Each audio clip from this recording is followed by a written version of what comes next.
శ్రీ గురుదత్త జై గురుదత్త. శ్రీ మహాగణాధిపతయే నమ. శ్రీ సరస్వత్యై నమ. శ్రీపాదవల్లభాయ నమ. ఆధ్యాత్మిక బంధువులకి, దత్త బంధువులకి, అంతమందికి కృతజ్ఞతాపూర్వక అభివందనాలు తెలియచేసుకుంటూ ఇవాళ మనం సమర్థ రామదాసు వారి యొక్క దివ్య లీలల వైభవంలో మనం 40వ రోజు స్మరణం చేసుకుంటున్నాం. ముందుగా విఠల్ బాబా వారి పాదపద్మాలకి, మాతా నిరంజనానంద స్వామి మాతాజీ పాదపద్మాలకి శిరస్సు వంచి నమస్కారం చేసుకుని ఇవాళ లీలల్లోకి వెళుతున్నాం. ఇవాళ లీలల్లో అంశాలు ఏమిటి అంటే, సదాశివశాస్త్రి పండితుడైనటువంటి సదాశివశాస్త్రికి సన్మార్గం చూపించడం, అలాగే ఇక్కడ మూర్ఖుడి తాలూకా లక్షణాలు, ఇవన్నీ కూడా మనం ఇవాళ స్మరణం చేసుకోబోతున్నాం. కాశీలో విద్యను అభ్యసించి పండిత బిరుదుని పొందినటువంటి సదాశివశాస్త్రి అనేటువంటి పండితుడు ఉండేవాడు. అతను 4 వేదాలు అంటే 4 వేదాలు అంటే ఋగ్వేదం, యజుర్వేదం, సామవేదం, అధర్వణ వేదం క్షుణ్ణంగా అభ్యసించినటువంటి మహాపండితుడు అన్నమాట. 6 శాస్త్రాలు, వేదాలు వేరు, శాస్త్రాలు వేరు. శాస్త్రాలు ఏమిటేమిటి? శిక్ష, వ్యాకరణం, ఛందస్సు, నిరుక్తం, జ్యోతిష్యం, కల్పం. ఈ 6 కూడా శాస్త్రాలు అంటారు. ఈ 6 మరియు 4 వేదాలు, ఈ మొత్తం 10 కూడా ఔపోసన పట్టినటువంటి ఘనాపాటి. ఇక పురాణ ఇతిహాసాల సంగతి చెప్పవలసిన అవసరమే లేదు. ఇలా అన్నింటిలోని పాండిత్యం సంపాదించేసరికి అహంకారం మరింత విజృంభించింది. కాశీలో పండితులంతమంది కూడా నీతో పోటీ పడలేము శాస్త్రి గారు అని చేతులెత్తి నమస్కారం పెట్టేసరికి ఆయనకి మరింత గర్వం తలకెక్కింది. ఓడిపోయామని ఒప్పుకుని జయపత్రాలు వ్రాయించి తీసుకున్నాడు. ఇతను మహావితండవాది. చాలామంది ఇతనితో వాదించలేమని అనేసరికి ఒక కఠోర ప్రతిజ్ఞ చేశాడు శాస్త్రి. నన్నెవరైనా విద్యలలో ఓడించినట్లయితే కత్తితో నా నాలుక కోసుకుంటాను అని ఒక కత్తిని తన యజ్ఞోపవీతంలో కట్టుకుని దిగ్విజయ యాత్రకు బయలుదేరి వెళ్తూ ఉండేవాడు. తన గెలుపుకి సంకేతంగా ఎంతమంది జయపత్రాలు ఇచ్చారో అన్ని దివిటీలు వెలిగించుకొని తన శిష్యుల చేత మోయించుకుంటూ అన్ని రాజ్యాలు తిరుగుతూ అపారమైనటువంటి ధనాన్ని సంపాదించుకుంటున్నాడు. అయినా ఆయనకి సంతృప్తి చెందలేదు. విజయకాంక్ష మరింత పెరిగింది. ఎక్కడ పండితులైనా ఈయన తాలూకా భీషణ ప్రతిజ్ఞను చూసి భయపడి ముందుగానే జయపత్రాలు ఇచ్చేసేవారే కానీ ఇతడితో వాదనలు ఎవరూ చేసిన పాపాన పోలేదు. వాదిస్తే కదా తెలిసేది. ఎవ్వరు కూడా వాదించలేదు. వాదించడానికి కనీసం ముందుకు కూడా ఒక అడుగు కూడా వేయలేదు. ఆ విధంగా ఉత్తర భారతదేశంలోని పండితులను జయించి ఇక దక్షిణ భారతంలో కూడా ఇటువంటి సన్మానాలు పొందాలనుకుని శిష్య ప్రశిష్య సమేతంగా విజయయాత్ర సాగిస్తూ కర్ణాటక దేశంలో గొప్ప పండితుడైనటువంటి గాగాభట్టు గారు ప్రస్తుతం శివాజీ మహారాజు గారి సంస్థానంలో ఆస్థాన పండితులుగా ఉన్నారని వర్తమానం తెలుసుకున్నాడు.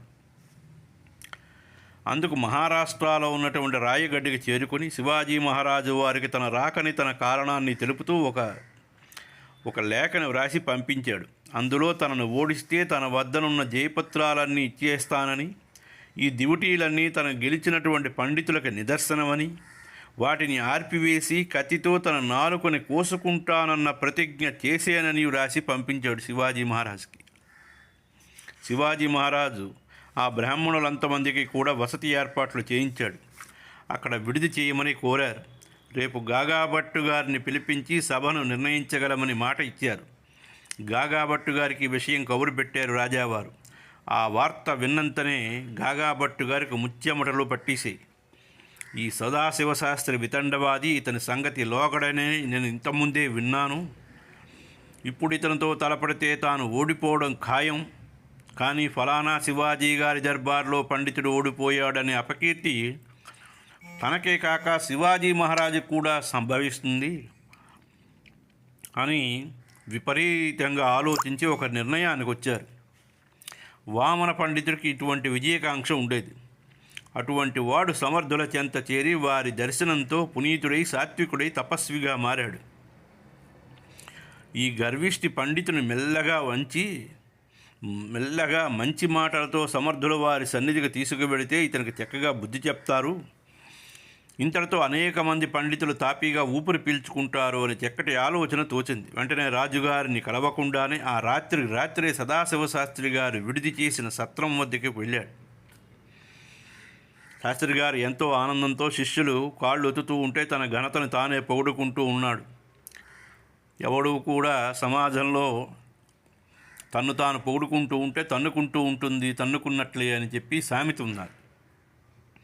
భట్టుగారు ప్రవేశించి, అయ్యా శాస్త్రి గారు నమస్కారాలు, నా పేరు గాగా భట్టు, నేనేమీ గొప్ప విద్వాంసుడు కాను, పిచికిపై బ్రహ్మాస్త్రంలా నన్ను గెలిచానన్న పత్రం మీకేమీ ఉపయోగపడదు, మీ ముందు కూర్చుంటే అర్హత కూడా నాకు లేదు.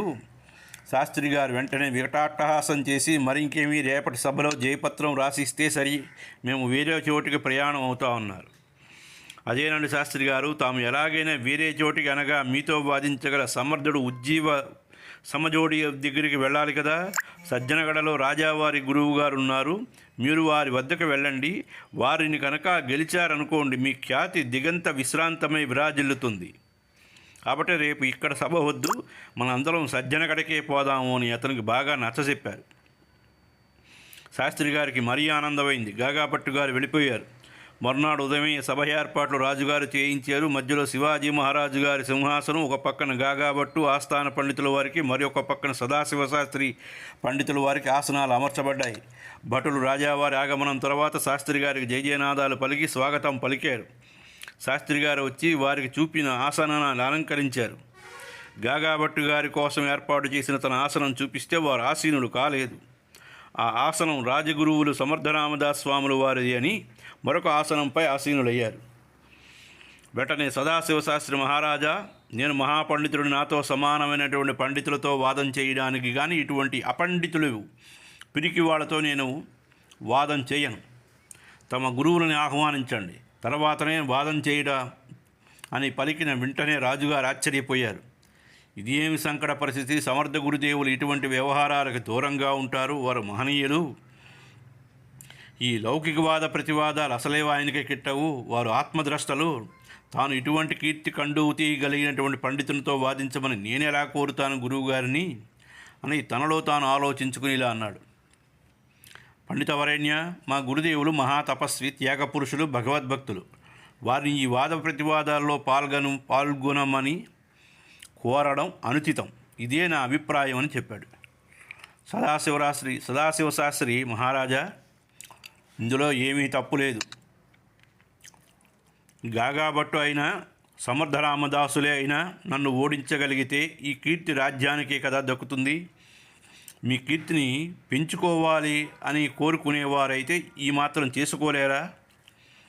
సర్వజ్ఞులని, తపస్సులని, త్యాగపురుషులని తమరే వచించారు కదా అని రాజావారిని ఇరకాటంలో పెట్టేశాడు సదాశివశాస్త్రి, ఈ అహంకారి. రాజావారు ఇలా అన్నారు, అయితే మేము ఇలా లాభం లేదు, మనమే ఆయన వద్దకు వెళ్ళాలి, వారిక్కడిని పిలిపించడానికి తగదు, పండితుడు సరే, మనమే అక్కడికి వెళ్ళిపోదాం అన్నాడు సదాశివశాస్త్రి. శివాజీ మహారాజుకి ఈ విషయం కొరుకుడు పడలేదు. ఆ సాయంకాలమే ఒక ఆలోచన కలిగింది. ఎన్నోసార్లు నాకు వచ్చిన సంకటాలు తొలగించి మహాత్ముల సమర్థులు నా మనసుకు కించిత్తు వేదన కలిగినప్పటికీ వారికి తెలుస్తుంది. ఇప్పుడు ఈ సంకటం కూడా వారే తొలగించవలసి వస్తుంది. వెంటనే ఒక లేఖలో ఈ విషయాలన్నీ వ్రాసి ఒక భటుడికిచ్చి అప్పటికప్పుడు సమర్థులు వారు సుముఖానికి పంపించారు. సమర్థులు ఎక్కడ ఉన్నారో ఏమంటారో శివాజీ మనసంతా ఆందోళనతో ఉన్నది. యుద్ధ సమస్యలప్పుడు కూడా ఇంత మనోవ్యాకులత అనుభవించలేదు. గాగాభట్టు గారు మాత్రం ఈ శాస్త్రి గారికి తగిన శాస్తి జరగబోతోందని సంతోషంగా హాయిగా నిద్రించాడు. సదాశివశాస్త్రి సమర్థుల అడవుల్లో గుహల్లో ఉంటారట, ఉండని ఆయన సత్తా ఏమిటో కూడా తెలుస్తుందనుకుంటూ సమర్థుల వారిని తలుచుకుంటూ ఆ రాత్రి నిద్రపోయాడు. లేఖ తీసుకొని వెళ్ళినటువంటి భటుడు సాఫల్ మఠానికి చేరి అక్కడ కళ్యాణ్కి ఈ లేఖ ఇచ్చి వెళ్ళిపోయాడు. తెల్లవారుజామున గుర్రం పైన పండితులిద్దరూ పల్లకీలోని బయలుదేరి తెల్లవారుజామునే పొద్దెక్కే సమయానికి చాఫల మఠానికి చేరారు. అప్పటికే రాజావారి లేఖలోని విషయాన్ని గురువు గారికి తెలియజేయడానికి కళ్యాణ్ బయలుదేరి రామ్గఢీకి వెళ్ళిపోయాడు. అక్కాబాయిని విచారిస్తే కళ్యాణ్ రామ్గఢీకి వెళ్ళారని చెప్పింది. అయితే గురుదేవులు అక్కడే ఉంటారని నిర్ధారించుకుని అందరూ బయలుదేరి సరాసరి రామ్ గళీకి చేరుకున్నారు. అక్కడికప్పుడే కళ్యాణ్ చేరుకుని గురుదేవులకు విషయాన్ని తెలుపుతున్నాడు. అంతలో కోలాహలం వినబడింది. సమర్థుడు తోవలనే ఒక బండ మీద ఆసీనుడై కూర్చున్నారు. అక్కడ ముందు చేతులు కట్టుకుని కళ్యాణ స్వామి నిలబడ్డాడు. శివాజీ మహారాజు గారు దూరం నుంచే గుర్రం దిగి పాచారుడై గురుసన్నిధికి వచ్చారు. అంతలో వారికి వినిపించినట్లుగానే సమర్థుడు వారు, కళ్యాణ్ ఎవరో వచ్చారు చూడు అన్నారు. కళ్యాణ్, గురుదేవా, రాజావారు వస్తున్నారు. అది కాదు, ఎవరో పండితులు కాబోలు పల్లకీలో వస్తున్నారన్నాడు. ఇలా చెబుతూ ఉండగానే గాగాభట్టు దూరంగా పల్లకీ దిగి నడిచి వచ్చాడు. శివాజీ మహారాజు గారు సరాసరి వచ్చి గురువు గారికి సాష్టాంగ వందనం చేసి అందులో గాగాభట్టు గారు కూడా వచ్చి సాష్టాంగ నమస్కారం చేశారు. అంతలో సదాశివశాస్త్రి పల్లకీని దగ్గర దాకా తెచ్చి దింపారు బోయ్యలు. సదాశివశాస్త్రి గారు పల్లకీ దిగి దగ్గరకు వచ్చి నిలబడ్డారు. సమర్థుల వారు కూర్చున్న చోటు నుండి లేచి నిలబడి చేతులు జోడించి శాస్త్రి గారు నమస్కారం అన్నారు. శాస్త్రి గారు గంభీరంగా, నేను వాదం చేసి ఓడడమో గెలవడమో తేలిన తర్వాతనే మీకు నమస్కారం కానీ దీవెనలు ఇవ్వడం కానీ జరుగుతుందని ఈ అహంకారంతో విర్రవీగుతున్నటువంటి సదాశివశాస్త్రి జవాబిచ్చాడు. అప్పటిదాకా ఈ నమస్కారంతో నాకు పని లేదన్నారు. సాక్షాత్తు మహానుభావుడు సమర్థులు వారు నమస్కారం చేస్తే సంస్కారం లేనటువంటి అహంకారంతో ఉన్నటువంటి ఈ బ్రాహ్మడు సదాశివశాస్త్రి చెప్పినటువంటి సమాధానం ఇది. సమర్థుల వారు చిరునవ్వులు చిందిస్తూ, అయ్యా, తమరు సాక్షాత్తు భూసురుడు, మీకు పెట్టిన నమస్కారం వృధా పోదులేండి, మీ ఆశీర్వాదం నాకు ఎలాగో వస్తుందన్నారు. రాజావారు మనసులో ఎంతో వేదన పడుతున్నారు. సమర్థులు వారికి అన్నీ తెలిసినవే కదా. సమర్థుడు రాజావారితో, శివాజీ మహారాజులు పండితులు వారికి మా గురించి వివరించలేదా అని ప్రశ్నిస్తున్నాడు. అంతలో మాకు వాద ప్రతివాద పరీక్ష పూర్తయ్యే వరకు ఎటువంటి ప్రస్తావనలతో పనిలేదు అంటూ శాస్త్రి గారు గంభీరంగా గర్జించాడు. సమర్థుడు, అయ్యా, నేను శ్రీరామనామ జపం చేసుకుంటూ వనసంచారం చేసేవాడిని. మాకు గెలుపు ఓటములతో పని లేదు. రాముని దాసుడని, దాసుడికి వైభవాలతో పని లేదు కదా. తమరు ఇంతటి దురాగ్రహం పొందకండి అన్నారు. శాస్త్రి గారు విపరీతమైన కోపంతో, నేను మీ వద్ద బ్రహ్మజ్ఞానం నేర్చుకోవడానికి రాలేదు. మీ మాటలు తెలివి తక్కువ వాటికి, చదువులేని మూర్ఖులకి చెప్పండి, నాతో కాదు అంటూ ఉంటే సమర్థుల వారు ప్రశాంతంగా, కళ్యాణ్, శాస్త్రి బుహ ఏమిటంటున్నారు, నీకేమైనా బోధపడిందా అని అడిగారు. కళ్యాణ్ స్వామి చేతులు జోడించి, గురుదేవ, ఇది మంచి ముహూర్తం, సదవకాశం వచ్చింది, పాత్ర మంచిదే, వాసనలో చిక్కుపడింది, చిక్కుముడులు విప్పాలి అన్నాడు. శాస్త్రి గారు తనలో తాను, భలే, గురువుకు తగిన శిష్యుల్లాగే ఉన్నావే, ఒక మాటకి ఇంకో మాటకి పొంతన లేదు అని భావిస్తూ ఉండగా సమర్థులు, సరే అంతేనంటావు అన్నారు. శాస్త్రి గారు నిలబడే ఉన్నారు. రాజుగారు గాగాభట్టు గారు కింద కూర్చున్నారు. వారికి కొంత దూరంలో కట్టెల మోపు నెత్తిన మోస్తూ ఒక వ్యక్తి పోతున్నాడు. కళ్యాణ్, అక్కడ ఎవరో పోతున్నారు చూడు. సమర్థులు, గురుదేవ, కట్టెలతను పోతున్నాడు కళ్యాణ్, అతన్ని ఇటు రమణమని పిలవమన్నారు. సమర్థులు వారు, శాస్త్రి గారు, ఇదేమిటి నన్ను ఇక్కడ నిలబెట్టాడు, మర్యాద లేదు, మట్టి లేదు, ఎవడో దారిని పోయి కట్టెలవాడితో ఏమిటి పని పడింది అనుకుంటున్నాడు. కళ్యాణ్ అతన్ని రమణమని పిలిచారు.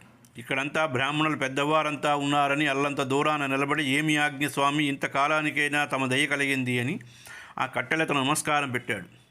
సమర్థుడు అతనిని, ఎవరు నీవు అని ప్రశ్నించాడు. అయ్యా, నేను గోవులు కాసుకుంటున్నా. నాకున్నటువంటి ఆదాయాన్ని ఏదో కుటుంబ పోషణ కోసం నేను గోవులు కాసుకుంటున్నాను. నాకున్నటువంటివి ఏదో పుల్లలు ఏరుకుంటున్నాను. నేను దళితుడని. ఆ కర్రతో అక్కడ 3 గీతలు గీయమన్నారు. సదాశివశాస్త్రికి కడుపు మండిపోతోంది. నన్ను నిలబెట్టి ఈయన ఎవడితోనో మాటలు పెట్టుకున్నాడు. నిజంగా అడవి మనిషి అయినా ఆయన ఏమన్నా అందామంటే నోరు రావటం లేదు. ఇంతలో కళ్యాణ్ 3 గీతలు గీశాడు. మొదటి గీత దాటి రమణమను అన్నారు. వచ్చి నిలబడ్డాడు. ఎవరు నీవు అని ప్రశ్నించాడు. అతడు ఆ గీత దాటి, నేను శూద్రుడని అన్నాడు. 2వ గీత దాటి రమణమన్నారు. ఎవరు నీవు అన్నారు. నేను బ్రాహ్మణని అన్నారు. 3వ గీత దాటి తర్వాత ఎవరు నీవు అని ప్రశ్నిస్తే, నేను దశగ్రంథి బ్రాహ్మణుడని, విద్వాంసుడని, 4 వేదాలు 6 శాస్త్రాలు క్షుణ్ణంగా నేర్చుకున్న పండితుడని అన్నాడు. అప్పుడు సరే, ఇప్పుడు నీ పాండిత్యం చూపించు. ఇక్కడికి ఒక సత్ప్రాప్తుడైనటువంటి పండితుడు వచ్చారు. ఆ శాస్త్రి గారితో వాదించమన్నారు. ఆహా, నా అదృష్టమని మరొక్కసారి గురువులకు నమస్కారం చేశాడు. సమర్థులు వారు శాస్త్రిగారి వంక చూస్తూ పూర్వపక్షం చేయండి అన్నారు. శాస్త్రిగారు అడిగిన ప్రశ్నలన్నింటికీ శాస్త్రాధారాలు చూపుతూ ఇతడు సమాధానాలు చెప్పాడు. ఆవేశంతో శాస్త్రిగారు లేచి దివిటీలన్నీ ఆర్పేశారు. అంతలో జంజల నుంచి కత్తిని తీస్తూ ఉంటే సమర్థులు వారు, కళ్యాణ్, కత్తిని తీసుకో, ఆ బ్రాహ్మణుడు నాలుక కోసుకుంటే చూస్తూ ఊరుకుంటావా అన్నారు. ఒక్క ఉదుటన పోయి కళ్యాణ్ ఆయన చేతిలో కత్తిని లాగేశాడు. శాస్త్రిగారు, నేను పూర్వపక్షం చేస్తాను, మీరు సమాధానాలు ఇవ్వండి అంటున్నాడు ఆ దశగ్రంథి బ్రాహ్మడు. శాస్త్రిగారికి ఇంక తలెత్తుకునే స్థితి లేదు. తలదించుకుని నిలబడ్డాడు. సమర్థులు వారిని ఉద్దేశించి, శాస్త్రిగారు, ఎవరి నాలుక ఎవరు కోస్తారు? దివిటీలు ఆర్పినందున ఆర్పడం వలన చీకటి వచ్చిందా? ఉన్నందున పగటపూట ఏమైనా వాటి ఉపయోగం ఉందా చెప్పండి. మీలో అహంకారం వల్ల, అజ్ఞానం వలన పొగలు కూడా చీకటి ఆవరించింది. జీవితంలో పొగలు ఎప్పుడు ప్రారంభమవుతుందంటే ఎప్పుడు జ్ఞానోదయం అవుతుందో అప్పుడేనని మీకు తెలియని విషయం కాదు. ఈ చీకటి వెలుగును బయట ఉన్నట్లే లోపల కూడా ఉంటాయి. బాహ్య విషయాల సంబంధం తెగిపోయినప్పుడు అంతా వెలుగులే. అప్పుడు లోన బయట అనే తేడా ఉండదు. ఆ వెలుగుకి మరే వెలుగు సాటి రాదు. దానికి మించినది లేనే లేదు. మన తెలివి తేట అయింది. ఆ తెలివే మనకి తేట అయింది. మీ మనసును మాత్రమే మదించండి. ఇప్పుడు నాలుక లేదనే భావించకండి. శ్రీరామనామ స్మరణకు, ఉచ్చారణకు తప్ప మరి ఏ విషయానికి నాలుకను ఉపయోగించనని ప్రతిజ్ఞ చేయండి అని బోధిస్తూ ఉంటే కళ్ళ వెంట అశ్రుధారులు కారుస్తూ అప్పుడు తెలివి తెచ్చుకుని పాదాలపై పడి, క్షమించండి గురుదేవ, నాలోని అంధకారాన్ని తుదముట్టించి మీ సామర్థ్యాన్ని ఏమని కీర్తించాలి, తమ ఆదేశాలే శిరసావహిస్తాను, రామనామంతో నా జీవితాన్ని గడుపుతానని ప్రతిజ్ఞ చేశాడు. ఇదంతా చూస్తూ కట్టెలవాడయ్యా, నా సంగతి ఏమిటి అంటే అడుగుతూ ఉంటే సమర్థుల వారు, నువ్వు మంచివాడివి, ఉత్తమమైన సేవ చేసావు, ఇక వెళ్ళవచ్చన్నారు. గురు మహారాజు, ఇది తమకు న్యాయమా? తమరు జగదోద్ధారకులు. తమ యొక్క కృపాదృష్టితో మూకం కరోతి వాచాలం పంగులం లంఘయతే గిరిం యత్కృపాత మహం వందే పరమానంద మాధవం అన్నారు. అంటే ఇక్కడ యత్కృపాపాత మహం వందే పరమానంద మాధవం. మూగవాడు వాచాలుడవుతాడు, కుంటివాడు కొండలెక్కుతాడు. తమరి తాలూకా కృపాకటాక్షాలుంటే అసంభవం సంభవం చేస్తుంది. నన్ను ఇలా వెళ్ళిపోమంటే ఎలా? ఇది మీ కీర్తికి సామర్థ్యానికి శోభాయమానం కాదు కదా అన్నాడు. సమర్థులకి అతను ఏమి కోరుకోబోతున్నాడో తెలిసింది. అయినా అతని నోటితోనే చెప్పించాలని, ఇప్పుడు నీకేం కావాలంటావు? ఇదిగో ఇక్కడే రాజావారున్నారు, కోరుకో, ఏమి కావాలో ఇప్పిస్తానన్నారు. దళితుడికి పూర్వజన్మ స్ఫురణ కలిగిపోయింది. అయ్యా, నేను ఒక గంధర్వుడిని. ఒకరోజు స్త్రీజన సమూహంతో వినోదయాత్ర చేస్తూ దేవర్షి నారదులు వారిని అవమానపరిచాను. వారు క్రుద్ధులై 2 జన్మలు పశుయోనులందును 3 జన్మలు మనుష్యయోనులందును జన్మించినట్లుగా శాపం ఇచ్చేశారు. పశ్చాత్తప్తుడనై నేను భూలోకంలో జన్మించినప్పుడు మహాత్ముల స్పర్శతో పునీతుడుగునట్లు వరం కోరాను. మొట్టమొదటగా జగత్పాలుడనే రాజు దగ్గర గుర్రంతో ఉన్నాను. నా అదృష్టవశాత్తు శంకరుడి అవతారమైన ముకుందుడు మహారాజు యొక్క స్పర్శతో ఆ జన్మ ముగిసిపోయింది. తర్వాత గేదెగా జన్మించాను. నారాయణ అవతారమైన శ్రీ జ్ఞానేశ్వర మహారాజు వారి స్పర్శతో వేదాలు వల్లించి దర్శించాను. తర్వాత వేద పండితుడనే జన్మించి కూడా అహంభావం పొందడం చేత దిగజారి మూర్ఖ బ్రాహ్మడుగా, శూద్రుడుగా, కడజాతివానిగా దిగజారిపోయాను. ఇప్పుడు తమ దర్శనంతో నా ఈ జన్మ కూడా పునీతమైంది. నన్ను విముక్తుడిని చేసి బాధ్యత తమరిదేనని తన కథను వివరిస్తే సమర్థుడు, సరే, ఇంకేమి కావాలో కోరుకో అన్నాడు. అయ్యా, అందరూ కలిసి చాఫల్ మఠానికి చేరుకున్న తర్వాత సమర్థులు వారు శ్రీరాముని పాదాల వద్ద ఉండి ఒక శ్రీఫలాన్ని తెచ్చి అతనికి ప్రసాదంగా ఇచ్చారు. తర్వాత నీ స్వస్థానానికి నువ్వు వెళ్ళిపో అనగానే అతడు అక్కడే ప్రాణాలు విడిచిపెట్టాడు. దివ్య తేజస్సుతో పైకి వెళ్ళిపోయాడు. అతని శరీరాన్ని అక్కడే కొంచెం దూరంలో సమాధి చేయించారు. దానిపై అతని పేరు బాహిరోబా అని చెక్కించారు. అక్కడ అతని పేరు మీద ప్రతి సంవత్సరం రఘుపతి రథం బయలుదేరే ముందు రోజూ ఒక కొబ్బరికాయ అతని జాతి వారు ప్రసాదం పొందుతూ ఉంటారు. ఇది చూసి సదాశివశాస్త్రి అవాక్కయ్యాడు. తర్వాత సదాశివశాస్త్రికి మంత్రోపదేశం చేస్తే తన సమస్త ఐశ్వర్యాన్ని అతని ముందు పెట్టేసి సర్వసంగ పరిత్యాగిగా వచ్చి కొన్ని రోజులు సమర్థులు వారి సేవలో ఉన్నాడు. అతనికి వాసుదేవ గోసావి అని పేరు పెట్టి కనిహేరి అనే మఠంలో అధిపతిగా ఉండమని ఆదేశించారు. కాబట్టి సదాశివ శాస్త్రికి సన్మార్గం చూపించి శిష్యకోటిలో చేర్చుకున్నారు. 4 రోజులు చాఫల్ మఠంలో ఇలా బోధించారు. సాధువులారా, ఎన్నో విమర్శలు, ఎన్నో విద్యలు నేర్చినప్పటికీ కూడా మూర్ఖ లక్షణాల సంగతి వలన వారు విద్యలన్నీ బూడిదలో పోసిన పన్నీర్లా వృధా అవుతుంది. గురు బోధనలు శ్రవణం చేసిన వారి లక్షణాలను సరిచేసుకుంటే వారు మహాత్ములు అవడానికి అవకాశం ఉంటుంది. బహువిద్యాలంకృతుడైనటువంటి బుద్ధిమంతుడై స్పష్టమైనటువంటి బ్రహ్మజ్ఞానాన్ని బోధించడానికి దక్షత కలిగిన వాని హృదయంలో దురాశ, దురభిమానం ఉంటే వాడు చదివిన మూర్ఖుడు. ముక్తావస్థకి దారి చూపే శూణభక్తిని, స్వధర్మాన్ని, సాధనాన్ని, స్వవంశాన్ని నిందించేవాడు మూర్ఖుడు. తన జ్ఞానమే గొప్ప అని పరుల పట్ల దోషాలెంచినవాడు పరమమూర్ఖుడు. శిష్యుడు ఎప్పుడైనా తెలిసి తెలియక పొరపాటు చేస్తే సంకటంలో పడినట్లయితే వాడిని కటువచనాల చేత నొప్పించిన వాడు మూర్ఖుడు, గురు పదవికి అనర్హుడు. కపట హృదయము, రజో తమో గుణాలకి తావిచ్చువాడు, కుటిల స్వభావం కలిగిన వాడు, తన్ను తాను ప్రశంసించుకున్నవాడు, గ్రంథాలని సమగ్రంగా చదివి తత్వగ్రహణం చేయకుండా దూషించువాడు, మంచి పనులు చెడుగా చిత్రీకరించినవాడు, చెడు స్వభావం గలవానని మంచిగా భావించి భూషించువాడు మూర్ఖుడు. నీతి న్యాయాలయందు తొందరపాటు పడ్డవాడు చదివిన మూర్ఖుడు. అధికార గర్వంతో అమాయకులను హింసించేవాడు, కఠిన వచనాలతో బాధించేవాడు, సభలో ఇతర వక్తల ప్రవచనాలు వినక గర్వంతో ఉండేవాడు, తన లోపాన్ని ఎరగనివాడు, సమస్త విద్యలను అభ్యసించి కూడా ఇతరులు ఉపయోగించనివాడు, కులాన్ని అపవిత్రం చేసేవాడు, విద్యాధికుడైన సద్వర్తనము లేనివాడు మూర్ఖుడు. భక్తిపరుల్ని పరిహసించువాడు, పరమార్థమెరగని స్వార్థపరుడు, ఆడంబరత్వం కలిగినవాడు, పరుల ఆనందం కోసం కళ్ళల్లాడువాడు, సభలోని శ్రోతలను కించపరిచినవాడు మూర్ఖుడు. శిష్యుడు వివేకశూన్యుడై చేయరాని పనులు చేస్తూ ఉంటే వాళ్ళని మందలించనివాడు, స్వార్థంతో శిష్యులను పీడించి ధనాన్ని ప్రోగు చేసేవాడు, పరమార్థ భావన లేనివాడు, ఎంతో విద్యావంతుడైన మూర్ఖుడే. తాను స్వయంగా అనుష్ఠింపనివి ఇతరులకు బోధించువాడు, దేవబ్రాహ్మణుల పట్ల ద్వేషభావాన్ని పొందినవాడు మూర్ఖుడు. శ్రోతలారా, ఇవన్నీ శ్రవణం చేసి మీలో ఇటువంటి దుర్లక్షణాలు, అవలక్షణాలు ఉన్నట్లయితే వాటిని దూరం చేసుకుని మానవులై ఈ భూమి మీద ఎందుకు పుట్టామో దాని లక్ష్యాన్ని చేరుకునే ప్రయత్నం చేయండి. ముముక్షువులు కండి, వివేక వైరాగ్యాలు సంపాదించండి అని బోధించారు. శాస్త్రి గారు, శివాజీ, గాగాభటులు కూడా చాపల మఠంలో 4 రోజులు గురు సన్నిధిలో గడిపి గురుమహిమని కొనియాడి తిరిగి సెలవు తీసుకుని వెళ్ళిపోయారు. నాయనా, చూసావా, మహాపురుషులకు అసాధ్యం అనేది ఏదీ లేదు. అందరికీ పూర్వజన్మలు, పుణ్యము, పాపము, వాటి ఫలాలు అనుభవించక తప్పదు. వేదాలు, శాస్త్రాలు, పురాణ ఇతిహాసాలు అన్నీ చదివిన వారు కూడా మాయామోహితులై పెడదారిన పడతారు. భగవంతుడి మాయ దాటడానికి ఎవరికీ వశం కానిది. దీనికి ఒకటే మార్గం. ఆ మాయని అధిగమించినటువంటి మహాత్ములను పట్టుపట్టి సేవించితే మనం కూడా మాయని తరించగలమని దాని నుంచి బయట పడగలమని తెలిపి నిత్యానంద స్వామి వారు జై జయ రఘువీర సమర్థ, శ్రీరామ జయ రామ జయ జయ రామ అని జయ జయనాదాలు చేస్తూ అందరూ అలాగే పలికి వెళ్ళారు. ఇది ఇవాళకి ఈ అధ్యాయం సంపూర్ణం.